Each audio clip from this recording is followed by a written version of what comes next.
আয়াত একটি আইডি থেকে পোস্ট করেছেন যে অনেকে দাবি করে যে নবীজি সাল্লাল্লাহু আলাইহি ওয়াসাল্লাম নাকি সব হাদিস শরীফ পুড়িয়ে দিতে বলেছেন বা পুড়িয়ে দিয়েছেন। এই দাবির ঐতিহাসিক শরীয়ী সত্যতা কতটুকু? মোটেও না। বরঞ্চ হাদিস রাসূলুল্লাহ সাল্লাল্লাহু আলাইহি ওয়াসাল্লাম লিখতে বলেছেন, প্রাথমিক যুগে লিখতে মানা করেছেন। কোরআন এবং হাদিসের সাথে মিশে যাবে। কোনটা হাদিস কোনটা কোরআন, দুটোটা কিন্তু ওহী। একটা ওহী মতলু, একটা ওহী গায়রে মতলু। দুটোর মধ্যে মিশে যাবে, এই ভয়ে রাসূলুল্লাহ সাল্লাল্লাহু আলাইহি ওয়াসাল্লাম প্রথম লিখতে মানা করেছেন।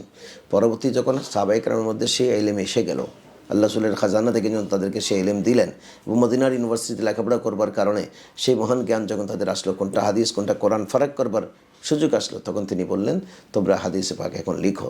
গাছের বাকলে, পশুর চামড়ায়, তারপরে আপনার গাছের পাতায়, এগুলো কিন্তু লিখে লিখে লিখে লিখে এ পর্যন্ত হাদিসগুলো আমাদের পর্যন্ত মধ্যে এসেছেন। ইমাম বুখারী রাহমাতুল্লাহ এই দেশের পর দেশ, যুগের পর যুগ, সময়ের পর সময় কোটি কোটি টাকা, কাড়ি কাড়ি টাকা খরচ করে তিনি ইমাম বুখারী রচনা করেছেন। এই জন্য রাসূল হাদিস পুড়িয়ে ফেলতে বলেছেন, এরকম কোনো হাদিস আমাদের নজরে পড়েনি। আশা করি এগুলো শুনতে যাবেন না। জি, এর সঙ্গে অনেকের মনে সন্দেহ দেখা যায় যে সাহাবায়ে কেরাম কি নিজের কথা বানিয়ে নবী সাল্লাল্লাহু আলাইহি ওয়াসাল্লামের নামে হাদিস লিখতে বা বর্ণনা করতে পারেন না? এই যে বিষয়টা আপনি যে বললেন, সাহাবায়ে কেরাম দেখেন, সাহাবায়ে কেরাম ব্যাপারে রাসূল করিম সাল্লাল্লাহু আলাইহি ওয়াসাল্লাম সাহাবিকান নুজুম, এরা আকাশের তারকার মতো।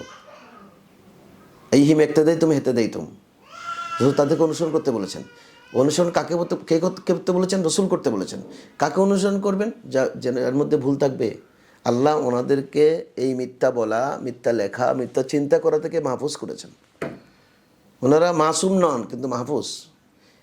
আপনি বলবেন যে সাহাবায়ে কেরাম গুনার ঊর্ধ্বে, কিন্তু ওনারা গুনার ঊর্ধ্বে নয়, কিন্তু গুনাহ করতে আল্লাহ দেবেন না। রাদিয়াল্লাহু আনহুম ওয়া রাদু আনহু, তাদের উপর আল্লাহ রাজি, তারা আল্লাহর উপর রাজি।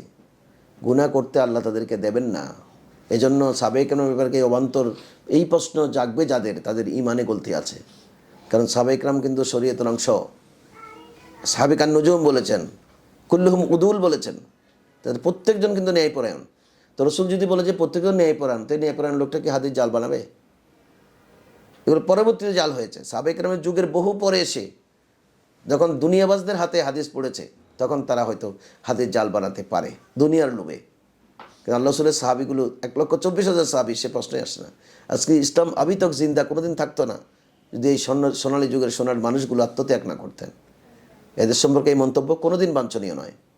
আশা করি আপনি বুঝেছেন। আপনাকে ধন্যবাদ।